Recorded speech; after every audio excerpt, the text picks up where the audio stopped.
ಈ ವಿಡಿಯೋದಲ್ಲಿ ನಾವು 2 ಮಾರ್ಕ್ಸ್ ಇಂಪಾರ್ಟೆಂಟ್ ಕ್ವೆಶ್ಚನ್ಸ್ ಯಾವ್ದು ಅಂತ ನೋಡೋಣ.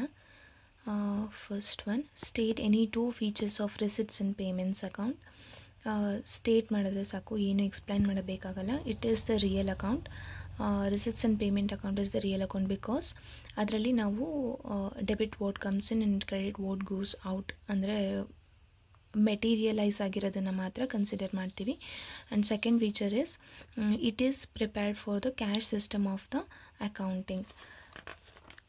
Second question is, state any 2 types of issue of shares. Issue of shares, any 2 types ಅಂದರೆ ಪ್ರಿಫರೆನ್ಸ್ ಶೇರ್ಸ್ ಆ್ಯಂಡ್ ಈಕ್ವಿಟಿ ಶೇರ್ಸ್ನ ನಾವು ಇಶ್ಯೂ ಮಾಡ್ತೀವಿ, ಡಿಬೆಂಚರ್ಸ್ನು ಇಶ್ಯೂ ಮಾಡ್ತೀವಿ. ಯಾವುದಾದ್ರೂ ಎರಡನ್ನು ಮೆನ್ಷನ್ ಮಾಡಿದ್ರೆ ಸಾಕು.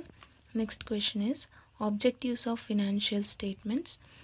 ಆಬ್ಜೆಕ್ಟಿವ್ಸ್ ಯಾವುದಾದ್ರೂ ಎರಡನ್ನು ಮೆನ್ಷನ್ ಮಾಡಿದ್ರೆ ಸಾಕು. To present a true and fair view of the financial performance of the organisation. Profit ಆಗ್ತಿದೆಯಾ, ಲಾಸ್ ಆಗ್ತಿದೆಯಾ ಒಂದು ಕಂಪನಿದು ಅನ್ನೋದನ್ನು true and fair view, financial ವ್ಯೂನ ಕೊಡೋದಕ್ಕೋಸ್ಕರ ಫಿನಾನ್ಷಿಯಲ್ ಸ್ಟೇಟ್ಮೆಂಟ್ಸ್ನ ನಾವು ಪ್ರಿಪೇರ್ ಮಾಡ್ತೀವಿ.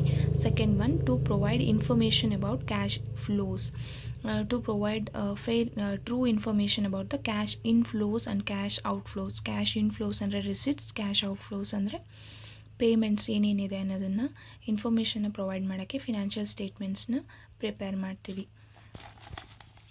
Next one, what is cash flow statement. Cash flow statement ಅಂದರೆ ಏನು ಅಂತ. A statement which is prepared to show inflows, that is receipts, and outflows, payments of cash during a particular period. ಒಂದು particular ಪೀರಿಯಡ್ಗೆ ಆಗಿರೋ ಅಂಥ cash flows ಅಂದರೆ outflow ಏನೇನಾಗಿದೆ, inflow ಏನೇನಾಗಿದೆ ಅನ್ನೋದನ್ನು ಶೋ ಮಾಡೋದಕ್ಕೆ ಪ್ರಿಪೇರ್ ಮಾಡೋ ಅಂಥ statement, financial ಸ್ಟೇಟ್ಮೆಂಟ್ನ cash flow statement ಅಂತ ಕರಿತೀವಿ. Thank you.